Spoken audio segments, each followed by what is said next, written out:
Abadandaza basanzwe barangurira imirimo yabo ahitwa ku Kansoko aho ni mu Gasenyi bavuga ko ibura ry'igitoro ririko rituma urudandazo rwabo rutagenda neza. Abadandaza batandukanye twaganiriye batumenyesheje ko kuva igitoro gitanguye kubura ibidandazwa vyaciye bitangura kuzimba, ivyo navyo bikaba vyaciye bituma abakiriya babo bidogera abo badandaza, mbere bamwe bagahitamwo kureka kubashorera.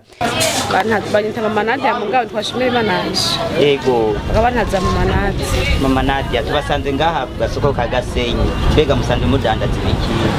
Baraderi bimubone birato. Mumaze igihe kingana gute mukorera aha hantu? Amaze nk'imyaka. Yego. No kuvuga ngo uyu mwuga mubona urabateze? Ego vrema. Byose tubikurahanye. Yego. Mbega muri ko murakora uyu mwuga wanyu wo kudandaza ndazi si umwuga woroshe nitse ntambamye muhura nazo. Ntambamye duhura nuko nyine biguma biduga. Ku masoro usanga byaduze ku munsi basiga baduza kubera sinzi imba kubera igitoro. Cyari kubera sinzi. Abakiriya ntibaza ngo badushe nko baradushorera. Umukiriya tukamubwira ibe agaca yiruka kuba yabona ko ibintu byaduka. Je nitwa Nyarwi Veneranda. Urudandaza dukora rugenda rusubira inyuma kubera ibintu bigenda bitsinda. Umwe mwibaza ko ari ikihe gituma ivyo bidandaza byanyu bizimba? Ibidandaza biriko bizimba kubera bavuga ko igitoro cyazimvye kandi atakihari. Rero ibintu rero bica bigenda biduka, ibintu byose byaraduze kuva ku bijumbu, ibitoki, umuceri wo waduze cyane. Ibyo bintu tubona biriko birazimba cyane gose. None nka mwebwe iyo ivyo bintu bizimvye nizihe ngaruka mbi zica zibashikira mu mwuga wanyu kudandaza? Turadandaza kuko biba bizimvye ntibabigura, baca babitinya kuko babona n'ababisumye bitaza gukwira umuryango.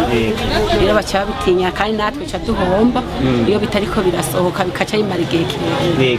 Umugisha Ines igihe twahari bitoro ibiciro ntivyari biduze nk'ubu kuko nk'ikiro c'umuceri kiro nka 2,800 ariko urabona ko bigenze ku 2,200 2,100.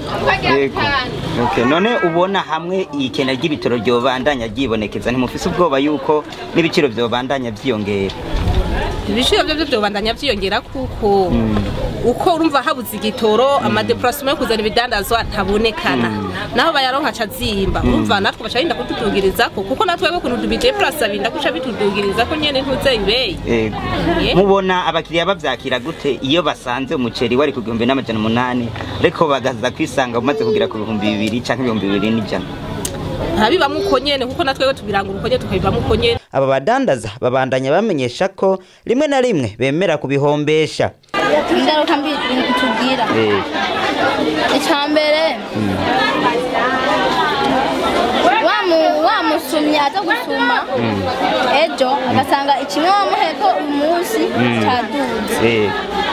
Usanga rero hombye kubera avuga ati byaduze kuko aba yatuzanye makeya yumviriye ejo yari yasumye. Usanga rero ibintu bimaze iminsi kubera abantu batabisuma neza. Muri make nta wakiriya turonka nkuko biba bihagije. Basaba leta ko yokora ibishoboka byose ngo igitoro kiboneke maze aba badandaza boroherwe mu kazi kabo na rijya ariho basanzwe bazeye uburaro n'uburamuko. None mu kabikire leta bicishije mu bushikiranganje bw'ubudandaji kugira ngo barabe ko igitoro cyoboneka mu isaha. Usabye na kugitoro cyoboneka ko abeshe ngo ntibakirira mu gitonyeka baragitiye kubera kizimvye. Yeka ko $1 nyeka itari hari. Dusaba ko leta yobicamo akabanye igitoro kikaboneka. Twebwe icyo twosaba leta mvyeyi nuko ari ifata ingingo kugira ngo igitoro kiboneke kandi ntikizimbe kugira ngo umunyagihugu nawe aronke kuba. Cyo nosaba leta nkozi leta mvyeyi nuko igitoro bogerageza kikaboneka kugira ngo natwe dukora mu bintu bitandukanye dushikirwe tworohere. Yisaba yuko yoronde ibyo bitoro bikabonekana kugira natwe ngo bitworohere haba mu kudeplace ibintu haba no mu kuronka ibidandazwa nta bintu.